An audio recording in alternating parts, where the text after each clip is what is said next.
Good morning sir. నా పేరు రాజశేఖర, మదనపల్లి నుంచి మాట్లాడుతున్నాను.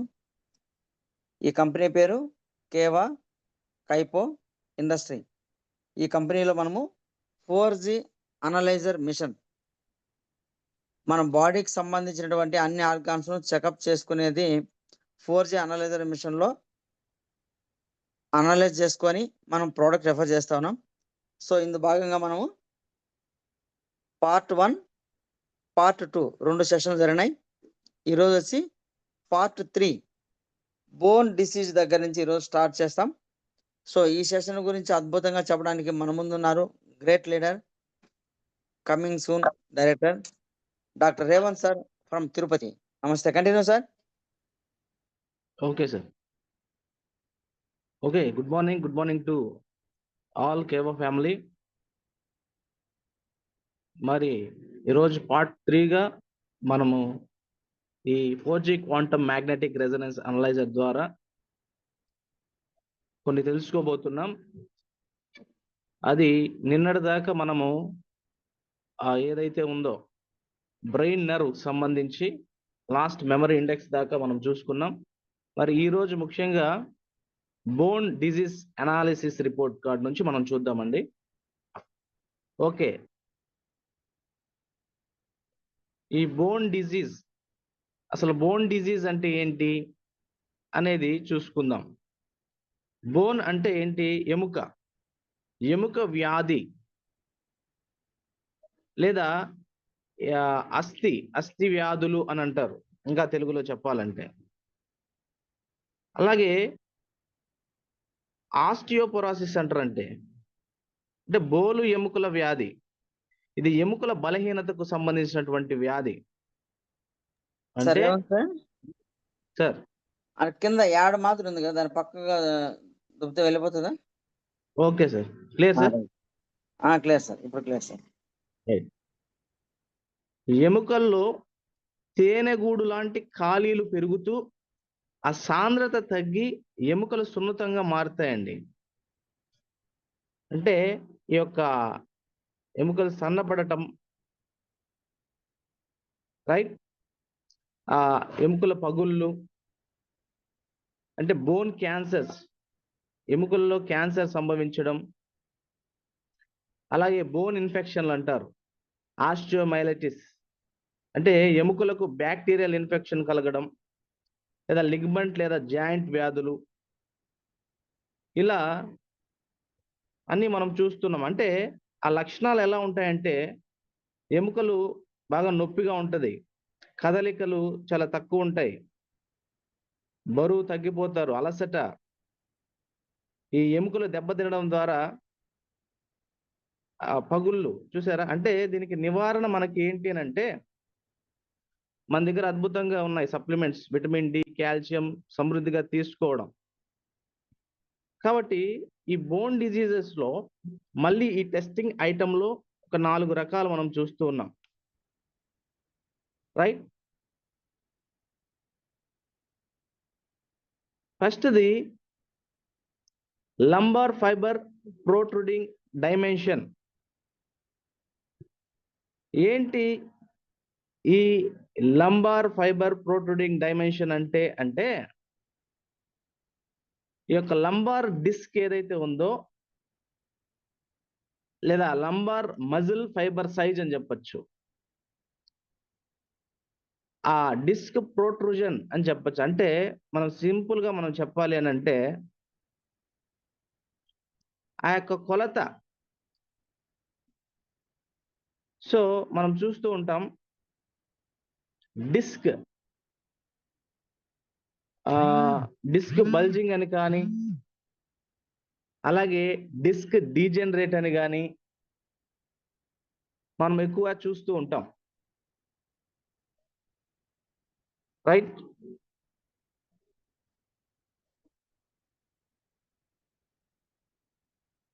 సో ఇక్కడ ఆల్మోస్ట్ వాళ్ళందరికీ ఇక్కడ నో డైరెక్షన్, అంటే నార్మల్ రేంజ్ ఏదైతే ఉందో ఇక్కడ యాక్చువల్ మెజర్మెంట్ వాల్యూ కూడా నో డైరెక్షన్, ఏమి లేదు, ఇబ్బంది ఏం లేదు. Next adhesion degree of shoulder muscle,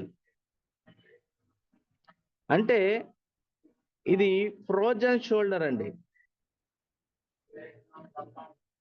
అంటే భుజం కండరాల్లో అంటుకునే స్థాయి,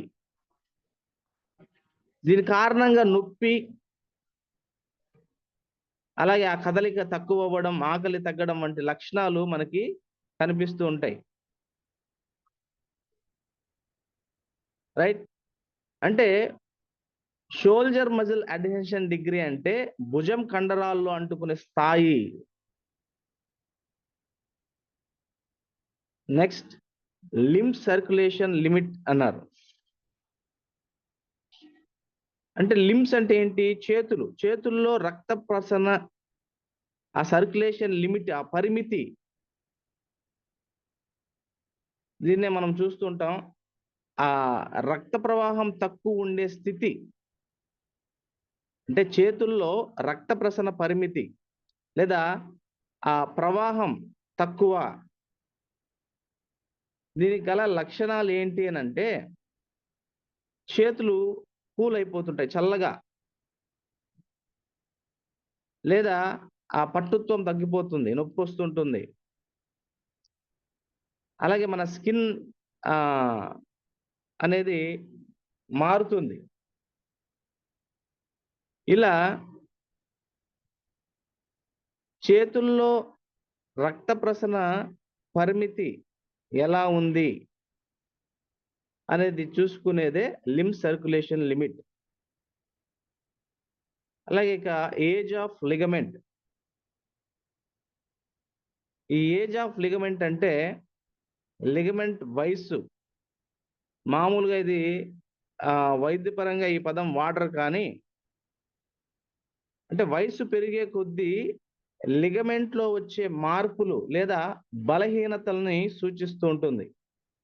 ఈ ఏజ్ ఆఫ్ లిగమెంట్ అంటే లిగమెంట్ యొక్క వయస్సు అనేది మనం అర్థం చేసుకోవాలి.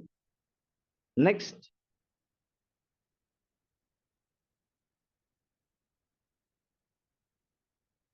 ఈ బోన్ డిజీజ్ అంతగా ఎవరికి చూపించకపోవచ్చు అండి. ఇప్పుడు మెయిన్ ఏంటంటే బోన్ మినరల్ డెన్సిటీ. ఈ బోన్ మినరల్ డెన్సిటీ అంటే ఏంటి అని అంటే ఇందాక చూసుకున్నాం బోన్ డిజీజ్ అంటే ఏందో అనేసి. కాబట్టి దీంట్లో మొదటిగా ఆస్టియోక్లాస్ట్ కోఎఫిషియంట్ అన్నారు. ఏంటి ఆస్టియోక్లాస్ట్ కోఎఫిషియంట్ అంటే ఇది ఎముకలను విచ్ఛిన్నము చేసి, అంటే ఆ కణాల వ్యాప్తి ఆ లేదా కొలతకు సంబంధించిన కొంత ఆ ప్రమాణం అని చెప్పచ్చు. అంటే ఇక్కడ హార్మోన్ అండి, ఆస్టియోక్లాస్ట్ యొక్క పని ఎలా ఉంటదంటే హార్మోన్లు ఏవైతే ఉన్నాయో లైక్ పారాథైరాయిడ్ హార్మోన్ అంటారు. ఈ పారాథైరాయిడ్ హార్మోన్ ఈ యొక్క ఆస్టియోక్లాస్ట్ ని సరిగా నియంత్రిస్తుంది. అలాగే ఈ ఆస్టియోక్లాసిస్ కోఎఫిషియంట్ అంటే ఏం లేదు, కోఎఫిషియంట్ అంటే కొలత. గుర్తుపెట్టుకోండి, కోఎఫిషియంట్ అంటే ఒక దాన్ని ఏమంటారు, కొలత.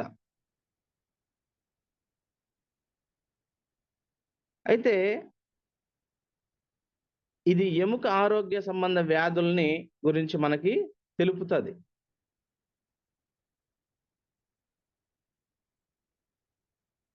Next amount of calcium loss. Amount of calcium loss అంటే ఏంటంటే ఈ యొక్క కాల్షియం కొరత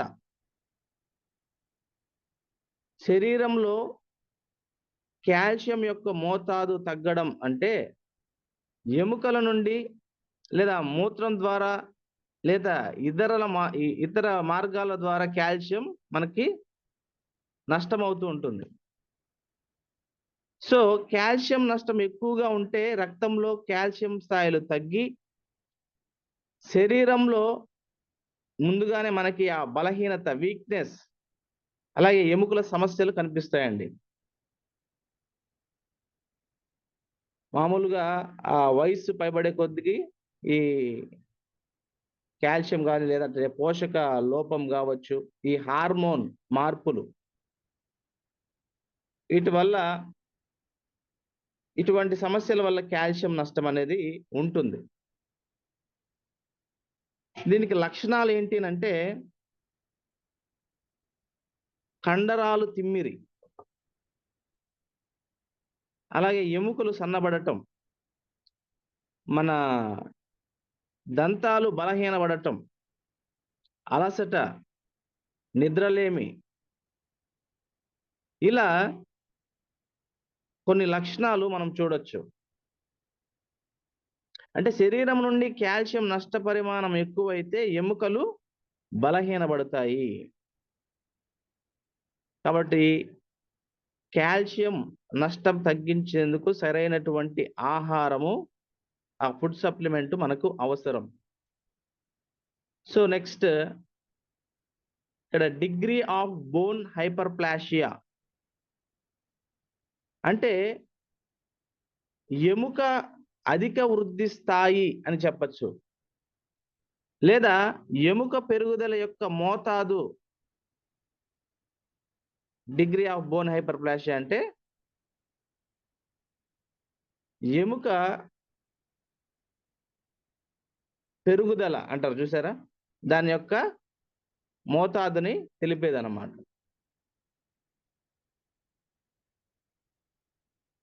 అంటే ఇది ఎప్పుడైతే ఈ స్థాయి పెరుగుతాదో ఎముక ఆ దృఢత్వ ప్రభావం కలిగి ఉంటుందండి.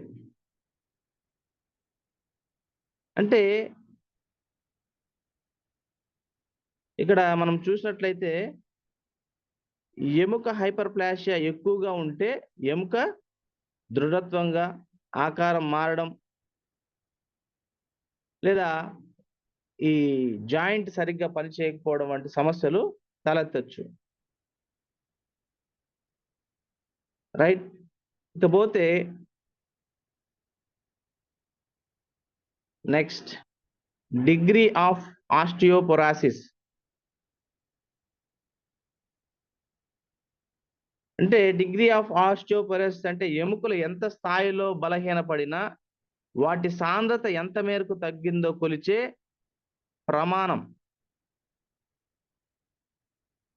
అంటే బోలు ఎముకల వ్యాధి స్థాయి కావచ్చు, ఎముక పెరుగుదల తగ్గిన స్థాయి కావచ్చు, ఇలా మనం చూస్తున్నాం. ఈ స్థాయి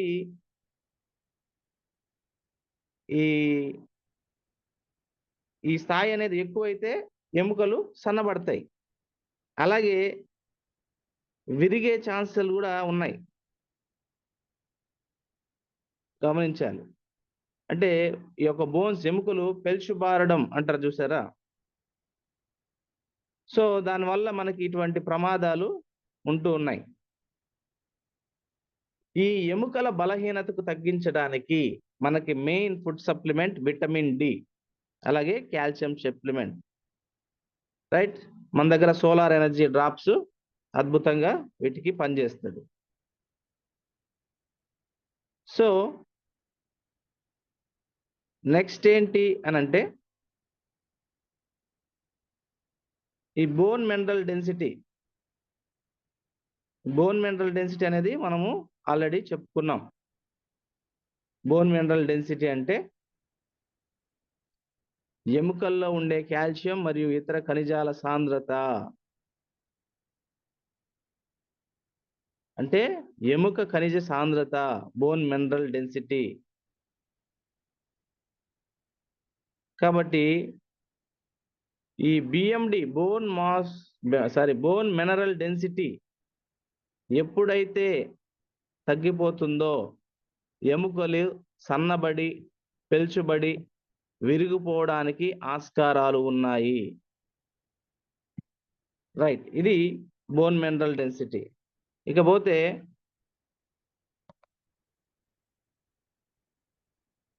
రూమటాయిడ్ బోన్ డిజీజ్. ఏంటి రూమటాయిడ్ బోన్ డిజీజ్ అంటే ఇందులో కొన్ని ఉన్నాయి. అంటే రూమటాయిడ్ ఎముకల వ్యాధి, దీన్నే రూమటాయిడ్ అర్థరైటిస్ అని అంటారు. అంటే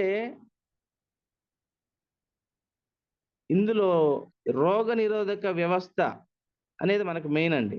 ఇమ్యూనిటీ అనేది బాగుండాలి. అంటే దీని ద్వారా మనకి లక్షణాలు ఏంటంటే కీళ్ళల్లో వాపు కావచ్చు, నొప్పి కావచ్చు, ఆ కదలిక తగ్గిపోవడం కావచ్చు, ఆ ఎముకలు కీళ్ళ భాగాలు దెబ్బతినడము. అంటే కాలక్రమేణా కీళ్ళల్లో శాశ్వతమైనటువంటి మార్పులు మనం చూస్తూ ఉంటాం. ఈ వ్యాధి కేవలం కీళ్ళకే కాకుండా చర్మానికి, కళ్ళకి, ఊపిరితిత్తులకి, గుండె వంటి అవయవాలను కూడా ప్రభావితం చేస్తది. సో కారణాలు ఏంటి అనంటే, ఇందాక చెప్పినట్లు రోగ నిరోధక శక్తి ఆ వ్యవస్థలో పొరపాట్లు ఏదన్నా ఉండడం వల్ల కావచ్చు, జన్యుపరమైనటువంటి కారణాలు కావచ్చు, అంటే జీన్స్ వంశపారంపర్యంగా అంటారు కదా, అలా. అలాగే పర్యావరణపరమైనటువంటి కారకాలు కూడా ఉన్నాయి. ధూమపానము, లేదంటే వ్యాధికారక సూక్ష్మజీవుల వల్ల కూడా మనకి ఇవి చూస్తూ ఉన్నాం.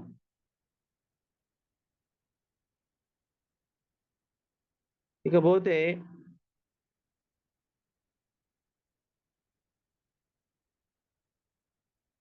దీంట్లో డిగ్రీ ఆఫ్ సర్వైకల్ క్యాల్సిఫికేషన్,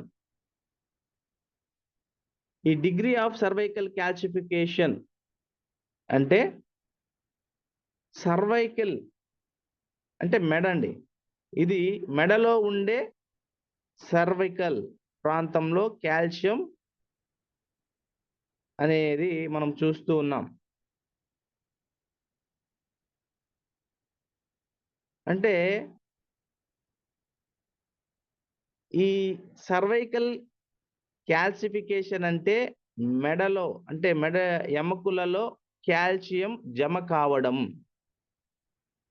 దీని స్థాయి అంటే దీని యొక్క డిగ్రీ అనేది కాల్షియం మిగుల పరిమాణం ఆధారంగా నిర్ణయిస్తారు. అంటే ఎక్కువ స్థాయి ఉంటే ఇది మెడ కదలికకు, అలాగే నరాలపై ఒత్తిడి వంటి సమస్యలకు దారితీస్తుందండి. కొంతమందికి మెడ జివాల్ అనేది పెయిన్ ఉంటుంది, నొప్పి ఉంటది. ఎస్పెషల్లీ ఈ డ్రైవింగ్ చేసే వారికి కావచ్చు, ఇటువంటి వారికి. So next degree of lumbar calcification. ఏంటి లంబార్ క్యాల్సిఫికేషన్ అంటే నడుము వెన్నుపూసలో ఆ కాల్షియం స్థాయిని మనం చూస్తున్నాం. అంటే వెన్ను నొప్పి, ఆ నరాలపై ప్రెజర్, రైట్?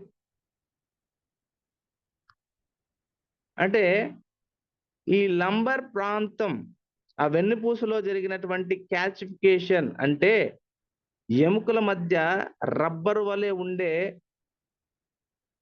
ఆ ఇంటర్వర్టెబ్రల్ డిస్క్స్ అంటారండి. అంటే లిగ్మెంట్స్ మీద కాల్షియం అనేది ఎలా ఉంది, ఈ ఎక్కువ స్థాయి ఉంటే మనకు నడుములో నొప్పి రావడము, కొంచెం ఆ కదలికల్లో ఇబ్బంది కలగడం మనం చూస్తూ ఉంటాం.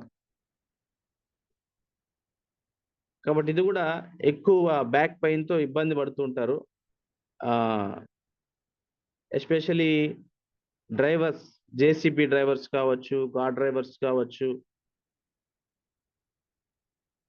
దీంతో ఇబ్బంది పడుతుంటారండి. Next రూమటిజం coefficient. అంటే రూమటిజం అంటే కీళ్ళు, అలాగే సున్నితమైన కండరాలు, జాయింట్లు, అక్కడ ఆ కణజాల్లో కలిగే వాపు లేదా నొప్పి యొక్క స్థితి. ఇందాక చెప్పినట్లు కోఎఫిషియంట్ అంటే కొలత లేదా ప్రమాణము. అంటే ఈ రూమటిజం కోఎఫిషియంట్ అనేది ఆ రూమటిజం తీవ్రతను కొలిచే ఒక పరిమాణం, ఒక స్కేలు అని మనం అర్థం చేసుకోవాలండి. రైట్. నెక్స్ట్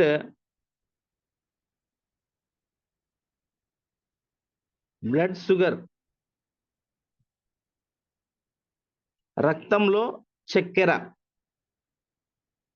ఇది రక్తంలో గ్లూకోజ్ స్థాయిని సూచిస్తా ఉంది. అంటే శరీర కణాలకు శక్తి అందించడంలో ముఖ్యమైన పాత్ర వహిస్తుందండి. రక్త చక్కెర స్థాయి సాధారణంగా ఆహారం తీసుకోక ముందు ఎలా ఉంది, తర్వాత ఎలా ఉంది అంటే రక్తంలో చక్కెర స్థాయి పెరిగితే ఏమంటారు? డయాబెటిస్ అంటే మధుమేహం, దాన్నే షుగర్ అంటాం. తక్కువ ఉంటే హైపోగ్లైసీమియా అంటారండి, లో బ్లడ్ షుగర్. ఎక్కువ ఉంటే హైపర్ గ్లైసీమియా, తక్కువ ఉంటే హైపోగ్లైసీమియా. రైట్. ఇక అంటే దీంట్లో ఫాస్టింగ్ చూస్తారు, అలాగే ర్యాండమ్ బ్లడ్ షుగర్ చూస్తారు, అంటే తినకముందు తిన్న తర్వాత, అలాగే గత 2-3 నెలలు నుంచి ఆ రక్త చక్కెర ఎలా ఉంది అనేది HbA1c అనేది మామూలుగా మనం చూస్తూ ఉంటాం. ఇందులో ఈ టెస్టింగ్ ఐటెంలో కోఎఫిషియంట్ ఆఫ్ ఇన్సులిన్ సెక్రెషన్ అన్నారు. అంటే ఇన్సులిన్ ఉత్పత్తి కొలత ఎలా ఉంది, ఇది శరీరంలో ప్యాంక్రియాస్, ఆ ప్యాంక్రియాస్ లో బీటా సెల్స్ ద్వారా విడుదలయ్యే ఇన్సులిన్ హార్మోన్ యొక్క ఉత్పత్తి సామర్థ్యాన్ని కొలిచే కొలత ప్రమాణము. నిన్నటి దినాన మనము చూసాం, చెప్పుకున్నాం. ఏమని? అసలు షుగర్ ఎందుకు వస్తుంది అని అంటే, సరైన ఇన్సులిన్ ప్రొడ్యూస్ చేయకపోతే ప్యాంక్రియాస్ లో బీటా సెల్స్ లో ఇన్సులిన్ అనేది ఉత్పత్తి అవ్వనన్న కారణంగా మనం చూస్తున్నాం. అలాగే సరైనటువంటి pH మెయింటైన్ చేయకపోవడం వల్ల. రైట్. అంటే ఈ ఇన్సులిన్ ఏం చేస్తుందంటే శరీరంలో ఆ రక్తంలో గ్లూకోజ్ స్థాయిని తగ్గించడానికి ముఖ్య పాత్ర వహిస్తుంది. ఇది ఇన్సులిన్. మామూలుగా షుగర్ వచ్చిన వాళ్ళు ఇన్సులిన్ అనేది ఇంజెక్షన్ వేసుకుంటారు, అంటే ఆ గ్లూకోజ్ స్థాయిని తగ్గించడానికి. రైట్. అంటే ఇన్సులిన్ స్రావం కోఎఫిషియంట్ అంటే శరీరం గ్లూకోజ్ పెరిగినప్పుడు అంటే ఎంత మోతాదులో ఇన్సులిన్ విడుదల చేస్తున్నదో దాన్ని కొలవడం.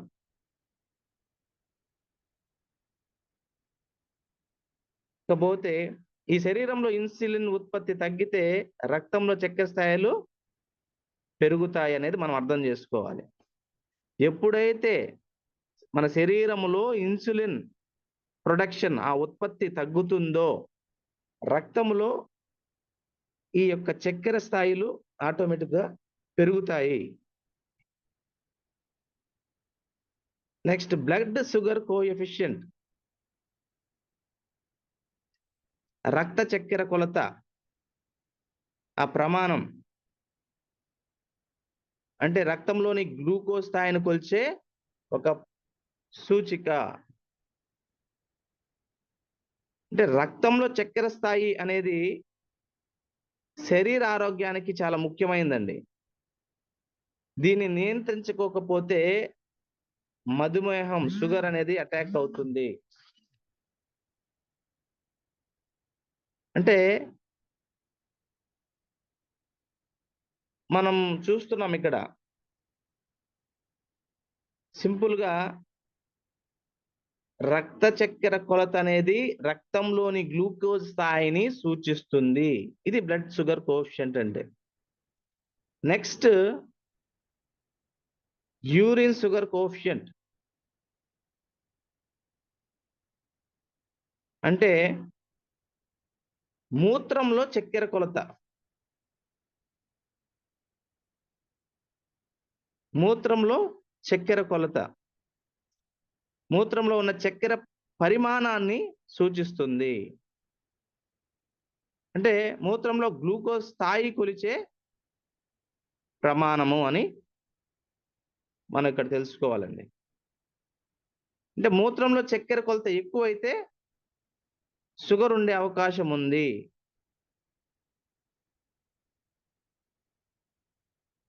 ఇకపోతే మామూలుగా ఈ షుగర్ పేషెంట్స్ అనే వాళ్ళు ఏమంటే యూరినేషన్ అనేది ఫ్రీక్వెంట్ గా వెళ్తుంటారు.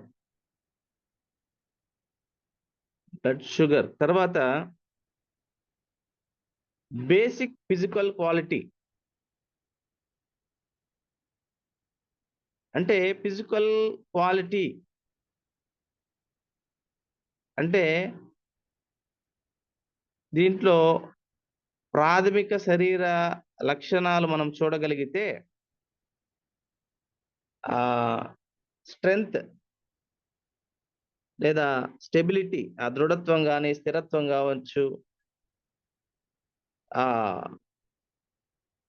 ఇక్కడ మనం చూస్తున్నాం కొన్ని టెస్టింగ్ ఐటమ్స్. ఈ బేసిక్ ఫిజికల్ క్వాలిటీలో మొట్టమొదటిగా రెస్పాన్సిబిలిటీ అంటే ప్రతిస్పందించేటటువంటి సామర్థ్యం, ప్రతిస్పందన శక్తి అని కూడా అనొచ్చు. అంటే హుషారండి, ఆ చురుకుదనం, ముందున్నటువంటి చురుకుదనం అనేది తగ్గిపోతుంటుంది కొంతమందికి. రైట్, ఇది రెస్పాన్సిబిలిటీ. అంటే మనం పిలుస్తూ ఉంటాం, పట్టించుకోరు అనమాట. ఏదో ముభావంగా, కొంచెం లేజీగా, ఆ రెస్పాన్సిబిలిటీ అనేది తగ్గింది అని అంటే ఆ హుషారు లేదా చురుకుదనం అనేది తగ్గింది అనేది మనం అర్థం చేసుకోవాలి. ఏదైనా పని చెప్పామనుకోండి వెంటనే చేయరు, కొంచెం నిదానంగా చేస్తారు. ఇకపోతే మెంటల్ పవర్ అంటే మానసిక శక్తి. అంటే మనసులో ఉన్నటువంటి ఆ ఆలోచన సామర్థ్యం కావచ్చు, ఆ బలం కావచ్చు, ధైర్యం, అంటే సింపుల్ గా చెప్పాలంటే సమస్యల్ని ఎదుర్కోగలిగే సామర్థ్యం, ఇంకా చెప్పాలంటే ఆత్మవిశ్వాసం. రైట్, ఈ యొక్క మానసిక శక్తి ఎలాగుంది అంటే ఈ మెంటల్ పవర్ అంటే ఏదన్నా కష్టాలు లేదా ఒడిదుడుకులు, స్ట్రెస్ వచ్చినప్పుడు వీటినన్నిటిని కూడా ఎదుర్కొనేటటువంటి ఒక శక్తి.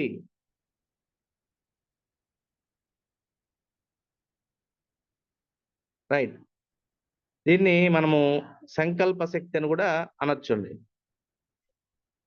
అంటే ఈ మెంటల్ పవర్ అనేది ఎలా ఉంది అనేది చూస్తున్నాం. నెక్స్ట్ వాటర్ షార్టేజ్ అండి. వాటర్ షార్టేజ్ అంటే నీటి కొరత.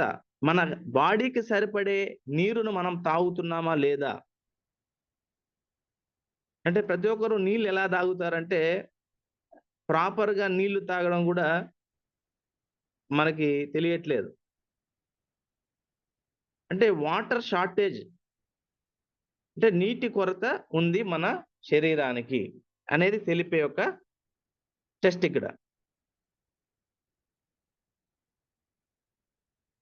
నీరు అంటే మన బాడీ వెయిట్కి తగినట్టు మనం తీసుకోవాలి. పోతే హైపోక్సియా కూడా చాలాసార్లు చెప్పున్నాను. అంటే hypoxia is nothing but lack of oxygen. అంటే ఆక్సిజన్ కొరత లేదా ఆక్సిజన్ లోపం, దీన్నే హైపోక్సియా అని అంటారు. అంటే అక్కడ లంగ్ ఫంక్షన్ లో చూస్తాం. తర్వాత ఇక్కడ హైపోక్సియా, ఇక్కడ ఏమైనా ఇబ్బంది ఏమో చూస్తాం. సో శరీరంలో కణాలకు ఆక్సిజన్ సరఫరా తక్కువగా ఉన్నప్పుడు హైపోక్సియా సంభవిస్తుంది. ఇది ఊపిరితిత్తుల వ్యాధులకు కావచ్చు, గుండె సంబంధుల సమస్యలకు కావచ్చు. అలాగే కొన్ని ఎత్తైన ప్రదేశాల్లో తక్కువ ఆక్సిజన్ కలిగి ఉంటుంది ఆ వాతావరణం అని. ఈ కారణాల వల్ల మనం చూస్తూ ఉంటాం. ఈ హైపోక్సియా కారణంగానే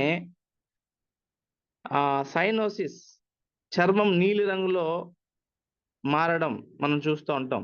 అలాగే శ్వాస అందకపోవడం, మెదడులో గందరగోళం,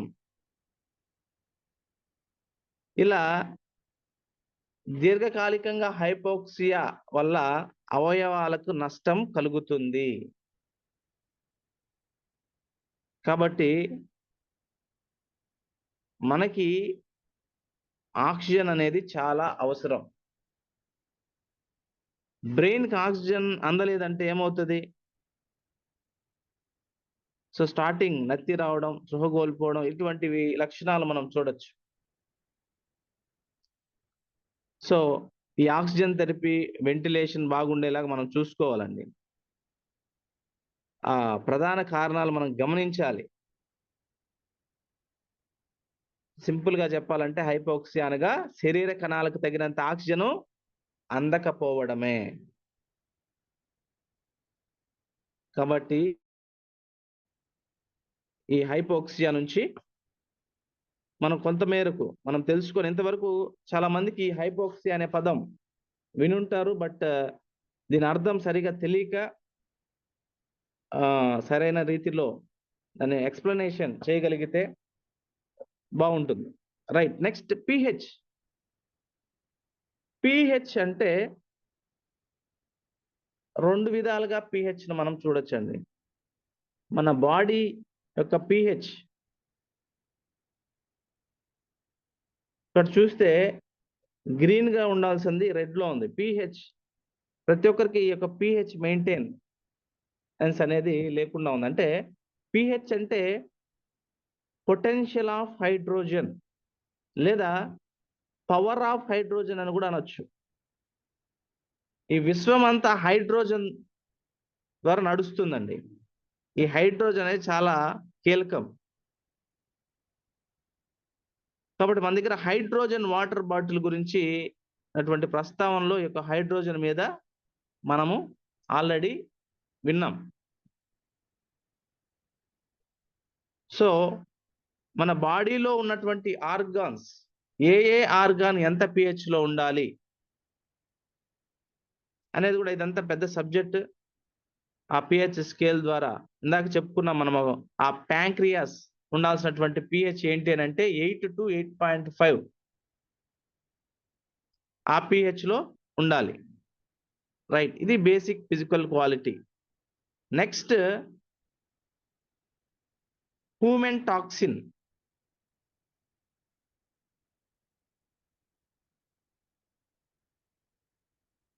రైట్ అండి. హ్యూమన్ టాక్సిన్ అంటే మానవ టాక్సిన్స్ అంటే టాక్సిన్ అంటే విష పదార్థం. ఇది మనిషి శరీరంలో సహజంగా ఏర్పడే ఒక రసాయన చర్య. అంటే శరీర కణాలు దెబ్బతినేలా చేస్తదిది. సో, ఈ టాక్సిన్‌లు ఎక్కువగా ఉండడం వల్ల విషపూరిత స్థితి ఏర్పడుతుంది. దానినే మనము టాక్సిటీ అంటాం.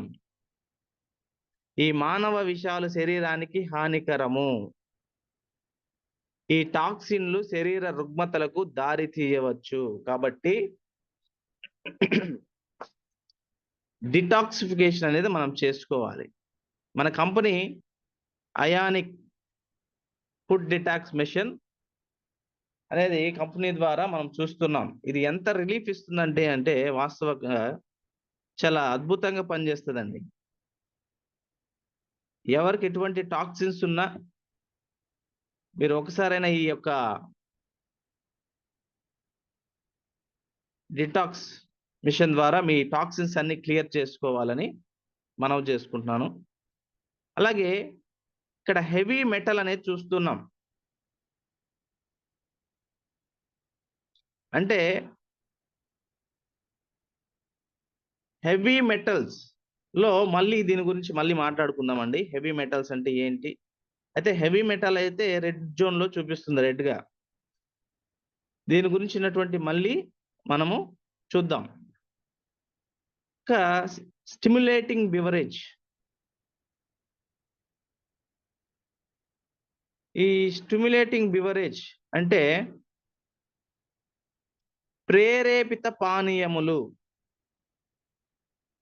అంటే ఉత్సాహపరిచే పానీయాలు. చెప్పాలంటే ఒక్కొక్కరికి ఒక్కొక్క అంటే ఇష్టం. మందు తాగే వాళ్ళకి మందు అంటే ఇష్టం. సిగరెట్ తాగే వాళ్ళకి సిగరెట్. అలాగే కాఫీ, టీ తాగే వాళ్ళకి, అలాగే coke, cool drinks, carbonated drinks లేదా ఎనర్జీ డ్రింక్స్ ఒక్కొక్కరికి ఒక్కొక్కటి ఉంటదన్నమాట. ఇప్పుడు కాఫీ తాగుతానే కొంతమందికి ఏంటంటే నిద్ర లేస్తానే బెడ్ కాఫీ అనేది తాగాలి. రైట్? మరి నిద్ర లేస్తానే బెడ్ కాఫీ తాగొచ్చా? తాగకూడదా? ఒక విషయం అండి. మనం నిద్ర లేస్తానే బ్రష్ చేయకుండా నీరు త్రాగొచ్చు కానీ కాఫీ, టీలు మంచిది కాదు. సో, ఎవరికైనా అలవాట్లుంటే అది కొంచెం క్రమం చేసుకోండి. అంటే ఒక్కొక్కరికి ఒక్కొక్క అలవాటుంటుంది. అందుకే అడిక్షన్ కేర్ ఉంది మన దగ్గర. త్రాగేవారికి. అది ఏదైనా కావచ్చండి. కొంతమంది టీ, కాఫీ అన్నా గూడా ఫుల్ అడిక్షన్‌తో ఉంటారు. అంటే మితిమీరి అతిగా తాగకూడదు. ఎందుకంటే దాంట్లో కెఫెయిన్ అనేదుంటుంది. అది కొంత వరకు ఈ యొక్క తలనొప్పుల నుంచి నివారించటానికి ఉపయోగపడుతుంది. అంటే ఆ మోతాదులో మనం తీసుకోవాలి. అదే బాగుందని ఎక్కువ తాగితే అదే దాన్నే కొంచెం ఎక్కువ తాగితే విషపూరితంగా మారే అవకాశాలున్నాయి. కాబట్టి ఏవైతే ఉన్నాయో ఈ ప్రేరేపిత పానీయాలు స్టిమ్యులేటింగ్ బివరేజెస్ ఇక్కడ చూస్తున్నాం రెడ్.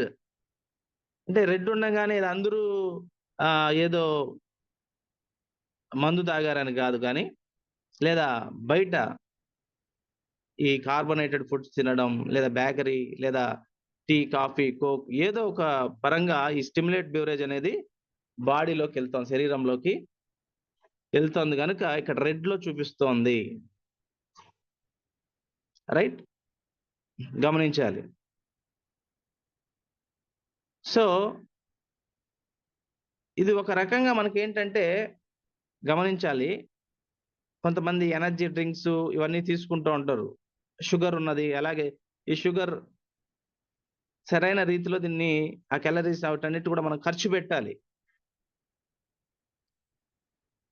కొంతమందికి కొంచెం హెడేక్ ఉన్నా కాఫీ తాగితే రిలాక్సేషన్‌గా ఉంటుంది. అంటే కొంచెం అలసట తగ్గి ఆ మానసిక శక్తిని పెంచడంలో ఇది కొంచెం ఉపయోగపడుతుంది గానీ, అది పనిగా ఎక్కువగా తీసుకోకూడదండి. రైట్. ఇకపోతే ఎలక్ట్రోమాగ్నెటిక్ రేడియేషన్. ఎలక్ట్రోమాగ్నెటిక్ రేడియేషన్ అంటే ఈఎం రేడియేషన్ అని గూడా అంటారు.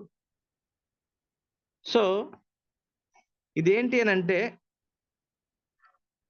రేడియేషన్ చూపిస్తదండి. అంటే మనం ఎక్కువ మొబైల్ యూజ్ చేస్తున్నామా? లేదా ల్యాప్‌టాప్ లేదంటే ఎక్కువ ఎక్స్‌రేకేమన్నా ఎక్స్‌పోజ్ అయ్యామా? సీటీ స్కాన్ ఇటువంటివి ఉంటాయి గదా! దానికేమన్నా ఆ రేడియేషన్‌కేమన్నా గురయ్యామా లేదా అనేది మనకిక్కడ చూపెట్టేటువంటి ఒక testing method. Right. Next tobacco, nicotine. ఈ టొబాకో, నికోటిన్ అంటే ఆహ్, మనకు చూపిస్తారు గదండీ యాడ్స్‌లో గూడా. బీడీ, గుట్కా, పాన్ పరాగ్. అంటే సిగరెట్‌లో నికోటైన్ ఉంటుందండి. ఈ నికోటైన్ అంటే సిగరెట్ తాగేవాళ్ళు అంత ఈజీగా దాన్ని మానుకోలేరు. మళ్ళీ తాగాలనిపిస్తుంటుంది. ఎందుకంటే కారణం ఏంటి అనంటే దాంట్లో ఉన్నటువంటి నికోటైన్ ఒక వ్యసనంగా మారుతూ ఉంటది. అంటే ఈ నికోటిన్ శరీర నాడి వ్యవస్థపై ప్రభావం చూపుతుంది. వాళ్ళకి అది తాగితే దాన్ని ఏమంటారు, అదొక రకమైనటువంటి ఇది కిక్. సో అలా ఉంటది. టొబాకో నికోటిన్ కూడా మనకి ఇక్కడ చూపిస్తా ఉంది. ఫర్ ఎగ్జాంపుల్ ఇక్కడ కొంతమందికి తాగని వారికి కూడా చూపించింది అనుకోండి, అంటే వాళ్ళు పక్కన వారు తాగినా కూడా వీరు ఎఫెక్ట్ అవుతున్నారు అనేది మనం అర్థం చేసుకోవాలి. అలాగే ఏదైనా పొల్యూషన్ జోన్లో ఉన్న ఇవన్నీ కూడా ఈ రీజన్స్ మనం బేస్ చేసుకోవాలి. నెక్స్ట్ అండి, అంటే ఫైనల్ గా ఈ యొక్క పొగాకు ఉత్పత్తుల్లో అత్యంత వ్యసనాన్ని ఇచ్చేటటువంటి పదార్థాలు ఈ టొబాకో నికోటిన్ అనేది. అంటే పొగాకు వల్ల ఆరోగ్యానికి హాని జరుగుతుంది, ప్రమాదం ఉంది. చూస్తుంటాం నోటి క్యాన్సర్ అని. ఈ నికోటిన్ వల్ల వ్యసనం ఏర్పడడం అనేది చాలా ఈజీ అండి. సో వీటి నుంచి మనం అవాయిడ్ అవ్వడం మంచిది. Next, toxic pesticide residue. అంటే విషపూరిత కీటనాశక పదార్థాల యొక్క మిగులని, అంటే ఇప్పుడు చెప్పాలంటే పురుగుల మందు ఉంది, దాన్ని స్ప్రే చేస్తారు పంట పొలాల్లో. స్ప్రే చేసిన తర్వాత అది దాన్ని ఏమంటారు, లాస్ట్ లో ఉంటది కదండి, దాన్ని ఇంకో పర్యాయ భాషలో అంటారు, లాస్ట్ లో ఫైనల్ గా ఉండేది అడు దానికి ఉంటుంది చూడండి, దాన్ని ఏమంటారు. సో ఇది కూడా ఏదైతే ఉందో పంటలపై ఉపయోగించిన ఆ కీటక సంహారం లేదంటే ఆ కీటక నాశకం మిగులు ఆహారంలో విషపూరి పదార్థాలుగా మనము ఈరోజు చూస్తున్నాం. ఎందుకంటే పాత రోజుల్లో సేంద్రియ ఎరువులతో చక్కగా పంటలు పండించేవారు. ఇప్పుడంతా కూడా కెమికల్స్, పెస్టిసైడ్స్. సో ఇదేంటంటే మనం కూరగాయలు తెచ్చుకుంటాం, కూరాకులు తెచ్చుకుంటాం, అది శుభ్రపరిచే విధానంలో అంటే సరిగా క్లీన్ చేయకపోతే ఇవన్నీ కూడా అలాగనే అంటుకుపోయి ఉంటాయండి, ఆ అడుగు అంటారు. సో దానివల్ల కూడా మనకి ఏంటుంటది, ఇబ్బందులు తలెత్తుతాయి. దీని ద్వారా కూడా మనకి ఈ యొక్క టాక్సిన్స్ ఎలా బాడీలోకి వెళ్ళాయి అనేది కొంతమందికి అర్థం కాదు. సో ఇది కూడా మనం తీసుకునే ఫుడ్ కూడా ఒక రకంగా కారణం. అంటే ఎంత వాటర్తో వాష్ చేసినప్పటికీ అవి అలానే పేరుకుపోయి ఉంటాయి. మీకు అర్థమవుతుందా? అది దాన్ని మనం అలానే కట్ చేసుకొని కూరల్లో వేయించుకొని తింటున్నాము అని అంటే మనకు తెలియకుండా ఆ విష పదార్థాలు మనలోనికి వెళుతున్నాయి. సో వీటిని వాష్ చేయడానికి మన దగ్గర వెజిటేబుల్ వాష్ ఉంది అనుకుంటే, అలాగే ఈ యొక్క అయనైజర్ మిషన్ లో కొన్ని వాటర్స్ వస్తాయండి, 9.5 to 11.5. ఈ 11.5 వాటర్ తో కనుక క్లీన్ చేయగలిగితే మొత్తం ఈ టాక్సిన్స్ అంతా పెస్టిసైడ్స్ కొట్టారు ఇవన్నీ కూడా క్లీన్ అయిపోతాయి. కూరగాయల్లో ఉండేది కానీ ఆకుకూరలు ఇవన్నీ కూడా దాంట్లో కడగగలిగితే ఆ వాటర్ లో ఈ టాక్సిన్స్ అన్ని క్లియర్ అయిపోతాయి. సో ఇలా తెలియకుండా మనలో ఈ టాక్సిన్స్ అన్ని కూడా ప్రవేశిస్తున్నాయి, కాబట్టి జాగ్రత్త వహించాలి. నెక్స్ట్ అండి, ట్రేస్ ఎలిమెంట్స్. ట్రేస్ ఎలిమెంట్స్ అంటే చాలానే ఉన్నాయి, అయితే ఇక్కడ ప్రముఖంగా 4 అయితే ఇచ్చారు. CAFEZNSE షార్ట్ ఫామ్ లో ఇచ్చారండి. మరి ఏంటి CA అంటే కాల్షియం. కాల్షియం అనేది ఒక ముఖ్యమైనటువంటి ఖనిజ పదార్థం. ఇది ముఖ్యంగా ఎముకలకు, దంతాలని బలోపేతం చేయడానికి అవసరమైంది. అలాగే కొంతమందికి బ్లడ్ క్లాటింగ్ అనేది ఉంటుందండి, రక్తం గడ్డ కట్టడం, అవునా? అలాగే నరాల సాంకేతిక సమాచారానికి నర్వ్ సిగ్నల్ ట్రాన్స్మిషన్ అంటారు. వీటన్నిటికీ చాలా ఇంపార్టెంట్ కాల్షియం అనేది. ఇది అందరికీ తెలుసు. ఎక్కడ ఉంటది? పాలు, పెరుగు, ఆకుకూరలు,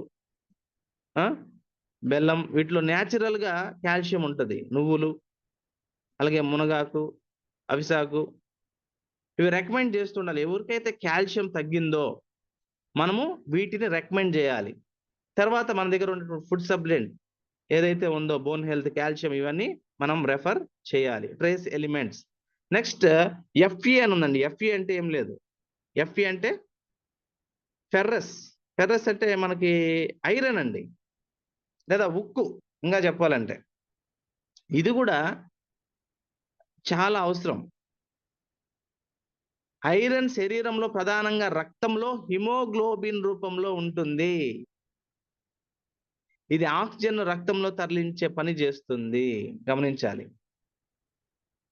అంటే ఈ ఆక్సిజన్ కొరత అని చెప్పాను చూసారా, ఇది దేని వల్ల అంటే ఐరన్ లోపం వల్ల కూడా జరుగుతుంది. సో ఐరన్ డెఫిషియన్సీ అంటారు. ఇంకా గర్భిణీ స్త్రీలకు అంటే వారి ప్లానింగ్ ముందే ఈ యొక్క ఫోలిక్ యాసిడ్ అనేది వారు వినియోగించాలి. మనం ఇక్కడ చూస్తాం ఈ ట్రేస్ ఎలిమెంట్ లో ఫెర్రస్, ఐరన్, అలాగే ఇంకో దగ్గర ఎంజైమ్స్ లో ఏం చూస్తాం? ఫోలిక్ యాసిడ్ చూస్తాం. సో సింపుల్ గా చెప్పాలంటే ఐఎఫ్ఈ అంటారు. ఇటు ఐఎఫ్ఈ అంటే ఐరన్ అండ్ ఫోలిక్ యాసిడ్, ఇవి సమపాలలో ఉండాలి. సో అనీమియా అంటే రక్తహీనత. కాబట్టి వీరందరూ కూడా ఈ యొక్క ఐరన్ అనేది పుష్కలంగా తీసుకోవాలి. నెక్స్ట్ జెడ్ఎన్ అంటే జింక్ అండి. రసాయన మూలకం, కెమికల్ ఎలిమెంట్ ఇది. అంటే ఈ జింక్ అనేది శరీరానికి ఆ రోగనిరోధక వ్యవస్థకి చాలా అవసరం. సో ఈ జింక్ లోపం వల్ల హెయిర్ ఫాల్ కలగడం, నీరసం, అలసట, ఇవన్నీ ఉంటాయి. కాబట్టి అలాంటి వారికి మనం జింక్ ని ప్రిఫర్ చేయాలి. ఈ జింక్ ను గురించి లాస్ట్ చంద్రమ్మ మేడం గారు బాగా చెప్పారు. మరి దాని గురించి కూడా మనం ఒకసారి చూద్దాం. నెక్స్ట్ జింక్ అనేది చాలా అవసరం అండి. ఇక సెలీనియం, ఎస్సి అంటే సెలీనియం. అంటే ఈ సెలీనియం శరీరంలో కాల్షియము, విటమిన్ లేదా ఇతర ఖనిజాలతో కలిసి పనిచేసేదండి. అంటే ఫర్ ఎగ్జాంపుల్ థైరాయిడ్ ఉన్నవారు సెలీనియం తీసుకోగలిగితే ఈ హార్మోన్ ఇంబ్యాలెన్స్ ఏదైతే ఉంటుందో అది బ్యాలెన్సింగ్ చేస్తుంది. సో ట్రేస్ ఎలిమెంట్ లో last but not least selenium కూడా చాలా ప్రాముఖ్యమైనది. రైట్. ఇంకా ఇందాక మనం చూసుకున్నాం కదా ఇక్కడ హ్యూమన్ టాక్సిన్ లో హెవీ మెటల్ అని చూసుకున్నాం.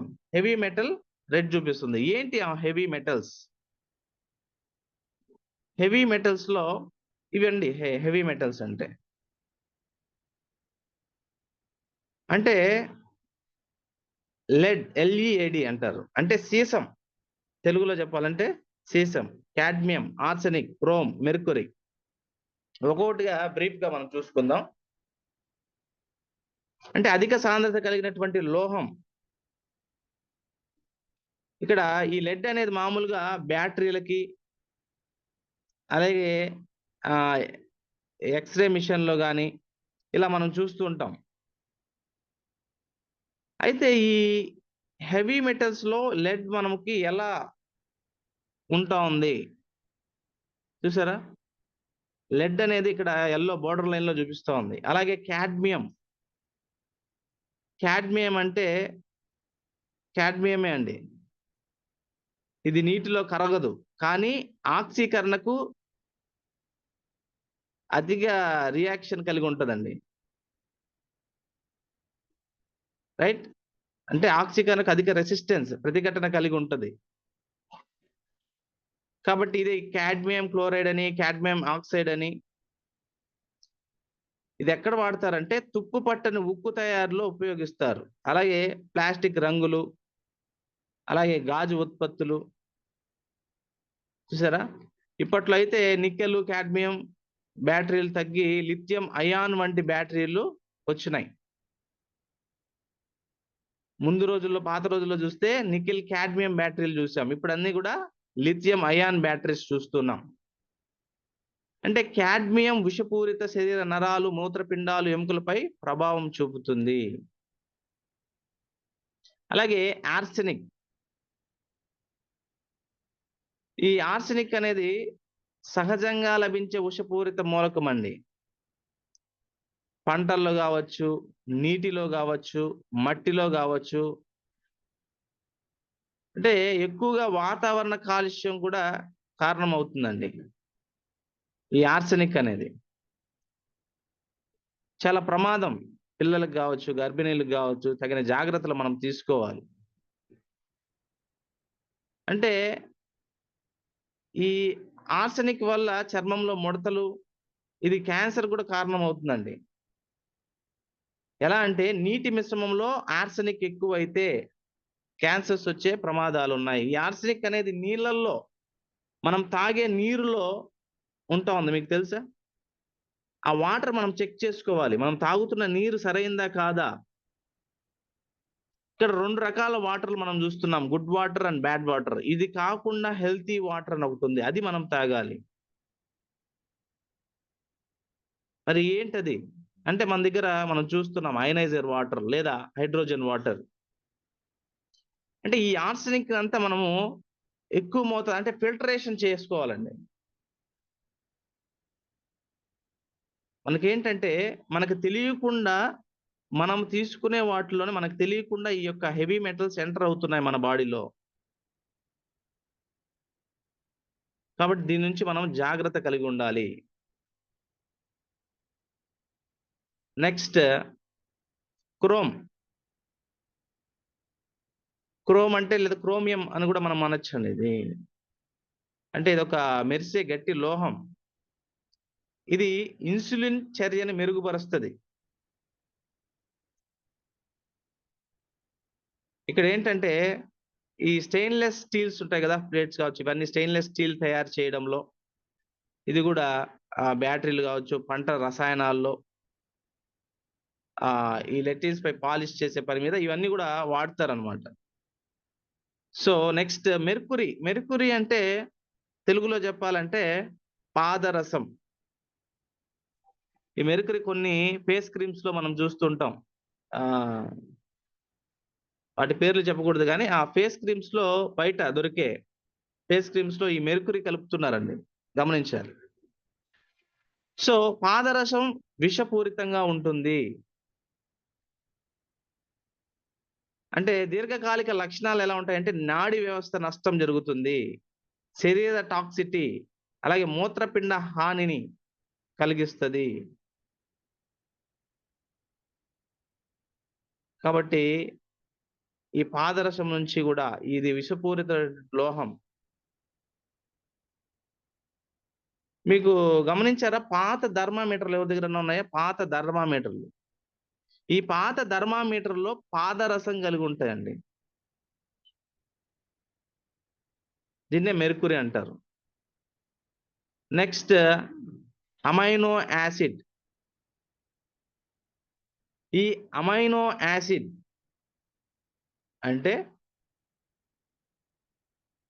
ఇది చాలా ముఖ్యమైనదండి. ప్రోటీన్ నిర్మాణానికి మూల స్తంభాల్లాగా పనిచేస్తాయి ఈ యొక్క అమినో యాసిడ్స్. అమినో యాసిడ్స్ అని అనొచ్చు, అమైనో యాసిడ్స్ అని అనొచ్చు. అంటే ఆమ్లాలు, యాసిడ్స్ అంటే. అంటే ఈ ఆమ్లాలు 20 లేదా 21 రకాలుగా ఉంటాయండి. దీన్నే ఎసెన్షియల్ అమినో యాసిడ్స్, అత్యవసర అమైనో ఆమ్లాలు. కొన్ని శరీరంలో స్వయంగా తయారవుతాయి. రైట్? ఇక్కడ ఈ అమైనో ఆమ్లాలు జీవ కణాల నిర్మాణానికి అవసరమైనటువంటి మూలాలు. ప్రోటీన్ నిర్మించడంలో కీలకమైనటువంటిది ఇది. ఇందులో మనం కొన్ని చూస్తున్నాం. లైజెన్, అంటే లైసిన్ శరీరంలో ఎప్పటికప్పుడు పెరుగుదల లేదా ఆ గాయాలు మళ్లింపు కోసం అవసరమైనటువంటిది. దీన్నే ఎసెన్షియల్ అమినో యాసిడ్. అంటే ఆ మన శరీరంలో కణమృతిని నివారించడంకి, రోగనిరోధక శక్తి పెంచడానికి ఈ లైసిన్ అనేది శరీరానికి అవసరమైనటువంటి ముఖ్యమైనటువంటి ఒక ఆమ్లం, అమైనో ఆమ్లం. అంటే ఇది ఎప్పుడైతే పుష్కలంగా ఉంటుందో మన ఇమ్యూనిటీ, రోగ నిరోధక శక్తి కూడా మెరుగుపడుతుంది. అంటే త్వరగా వౌండ్ హీలింగ్ అంటారు, గాయాలు నయం చేయడంలో, చర్మ సమస్యలు ఇటువంటివి వాటి నుంచి మనల్ని కాపాడుతుంది. గమనించాలి. Next tryptophan. ఇక్కడ లైసిన్ లేదండి. కొన్ని ఈ అమినో యాసిడ్స్ తగ్గడం వల్ల నీరసం, నిస్సత్తుగా ఉంటారు. రైట్. ఇక్కడ next essential amino acid tryptophan. ఇది బాగా గమనించాలండి. ఈ ట్రిప్టోఫాన్ శరీరంలో సెరటోనిన్ హార్మోన్ తయారీకి సహాయపడుతుంది. అంటే మనకి నిద్ర పట్టాలి అని అంటే కొన్ని హార్మోన్స్ రిలీజ్ అవ్వాలి. సెరటోనిన్, ఆ సెరటోనిన్ మెలటోనిన్ గా మారాలి. అంటే ఒక హ్యాపీ హార్మోన్. ఎప్పుడైతే మనము సంతోషంగా ఉంటామో, ఏ దిగులు, ఏ ఆందోళన చెందకుండా ఉంటామో, అప్పుడు ప్రశాంతమైనటువంటి నిద్ర మనకు వస్తుంది. సో ఈ రోజుల్లో అందరికీ నిద్ర కరువు అవుతుంది అంటే కారణం సరైనటువంటి హార్మోన్ మన బాడీలో రిలీజ్ కాకుండా ఉండటం, మందు బిళ్ళలకు అలవాటైపోవడం, స్లీపింగ్ పిల్స్ తరచు వాడటం. చూసారా? అంటే ఈ ట్రిప్టోఫాన్ అనేది సెరటోనిన్ హార్మోన్ తయారులో మనం చూస్తున్నాం. ఇది మనసు ఆందోళన, అలాగే ఆ మూడ్ స్వింగ్స్ అంటారండి, మూడ్ నియంత్రణలో ముఖ్యమైన పాత్ర పోషిస్తుంది. అలాగే మెలటోనిన్ ఉత్పత్తి చేయడానికి సహాయపడుతుంది. దీని ద్వారా ఏంటి, నిద్ర చాలా చక్కగా పడుతుంది. అంటే ఈ లోపం ఎప్పుడైతే ఉంటుందో, ట్రిప్టోఫాన్ లోపం వల్ల మానసిక ఒత్తిడి లేదా నిద్రలేమి, అలాగే ఆ కొన్ని జిఐ ట్రాక్ ఇబ్బందులు అనేది వస్తూ ఉంటాయి. సో మనకి ట్రిప్టోఫాన్ ఎక్కడ లభిస్తుంది? పాలు, గుడ్లు, చేపలు, పప్పులు, సోయా, చికెన్ ఇలాంటి వాటిల్లో మనము ఈ ట్రిప్టోఫాన్ ఎక్కువగా లభిస్తుంది. అంటే మెయిన్ ఈ యొక్క ట్రిప్టోఫాన్ మూడ్ నియంత్రణకు మరియు నిద్రకు సహాయపడే అమైనో యాసిడ్. మంచి నిద్ర కావాలా? మంచి నిద్రకు ఈ ట్రిప్టోఫాన్ చాలా అవసరం. అంటే వీళ్ళకి ఇక్కడ రెడ్ చూపిస్తుంది, అంటే బహుశా నిద్ర సరిగా పట్టకపోవచ్చు. రైట్. నెక్స్ట్ది ఫెనైలాలనిన్ అనేది ఒక ముఖ్యమైన అమినో యాసిడ్. ఇది కూడా అంటే శరీరంలో డోపమైన్ ఇట్లా కొన్ని ఉంటాయండి, న్యూరో ట్రాన్స్మిటర్స్, దాన్ని తయారు చేయడానికి సహకరిస్తుంది. ఇది కూడా ఒత్తిడికి కావచ్చు, వాటన్నిటికీ కూడా ఉపయోగపడేటటువంటి ఒక అవసరమైనటువంటిది. ఇది కూడా అండి ఆ మూడ్ స్వింగ్స్ కి, ఆ నియంత్రణకి సేమ్ ఇందాక ఎట్లాగైతే చూసుకున్నామో దానిలాగే ఇది కూడా మనం చూస్తున్నాం. ఇకపోతే మెథయోనిన్ అనేది కూడా ఒక అమైనో ఆమ్లం. ఇది ఏంటి అని అంటే ఈ సిస్టైన్ వంటి కీలక పదార్థ తయారీలో, అలాగే గ్లూటాథయోన్లు అంటారు. గ్లూటాథయోన్ అంటే స్కిన్ బ్యారియర్ కావాల్సినటువంటి ముఖ్యమైనటువంటి యాంటీ ఆక్సిడెంట్. ఈ తయారీలో కూడా ఉపయోగపడుతుంది. మధ్య చూస్తే ఆ చర్మ సౌందర్యం కోసం, స్కిన్ వైటనింగ్ కోసం ఈ గ్లూటాథయోన్ ఇంజెక్షన్స్, టాబ్లెట్స్ వాడుతున్నారండి. అంటే ఇది ఒక రకమైనటువంటి యాంటీ ఆక్సిడెంట్. ఈ తయారీలో కూడా ఈ మెథయోనిన్ అనేది ఉపయోగపడుతూ ఉంది. అంటే దీనివల్ల ఈ లోపం వల్ల ఏంటి అని అంటే జుట్టు సమస్యలు, హెయిర్ ఫాల్ కావచ్చు, మానసిక ఒత్తిడి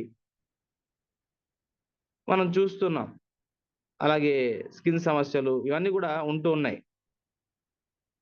ఇది కూడా శరీర అభివృద్ధికి, ఇమ్యూనిటీ సిస్టమ్ బూస్టప్ అవడానికి చాలా అవసరం. నెక్స్ట్ త్వరగా మనం చూసుకున్నాం థ్రియోనిన్ అనేది కూడా ప్రోటీన్ నిర్మాణంలో కీలక భాగం పోషిస్తుందండి. అలాగే కొలాజన్ తయారీలో కూడా ఈ యొక్క థ్రియోనిన్ అనేది చాలా అవసరం. ఈ థ్రియోనిన్ లోపం వల్ల రోగనిరోధక శక్తి తగ్గడం ఇవన్నీ మనం చూస్తుంటాం. శరీరంలో నొప్పులు,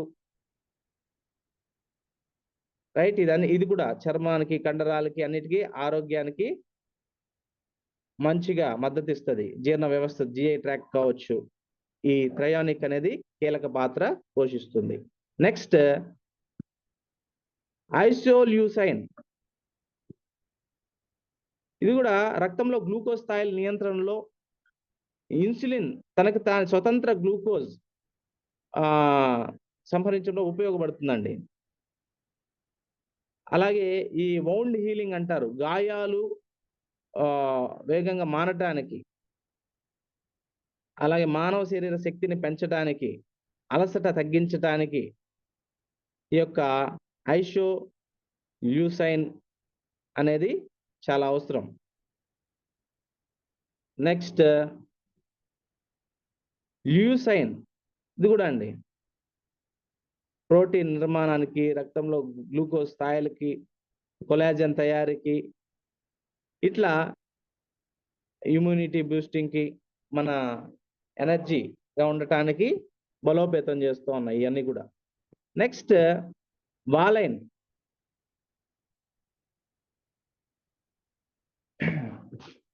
ఈ వాలైన్ అనేది కూడా శరీరంలో ప్రోటీన్ నిర్మాణంలో ముఖ్య పాత్ర పోషిస్తూ ఉంది. ఇది కూడా సేమ్ వౌండ్ హీలింగ్ కానీ, అలాగే ఆక్సిడేటివ్ స్ట్రెస్ చాలా సార్లు విన్నాం, ఆ ఆక్సిడేటివ్ ఒత్తిడిని తగ్గించడానికి సహాయపడుతూ ఉంది. ఇకపోతే హిస్టిడిన్. ఈ హిస్టిడిన్ అనేది హిస్టామిన్ అనే న్యూరో ట్రాన్స్మిటర్ తయారవుతుంది.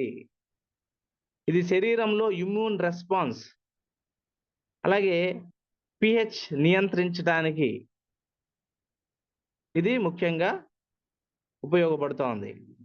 అలాగే శరీరంలోని రేడియేషన్ కావచ్చు, హెవీ మెటల్స్ నుండి కణాలని రక్షిస్తుంది. ఇది చాలా ముఖ్యమైనదండి. ఈ హిస్టిడిన్ అనేది శరీరంలో ఆ రేడియేషన్ ప్రభావం లేదా హెవీ మెటల్స్ ఇందాక మనం చూసుకున్నాం కదా, దాని నుంచి మనల్ని కాపాడుతుంది. Right. Next last but not least, ఇది కూడా ఆర్గనైన్ లేదా ఎల్ ఆర్గనైన్ అని అంటారండి. ఇది కండిషనలీ ఎసెన్షియల్ అమినో యాసిడ్.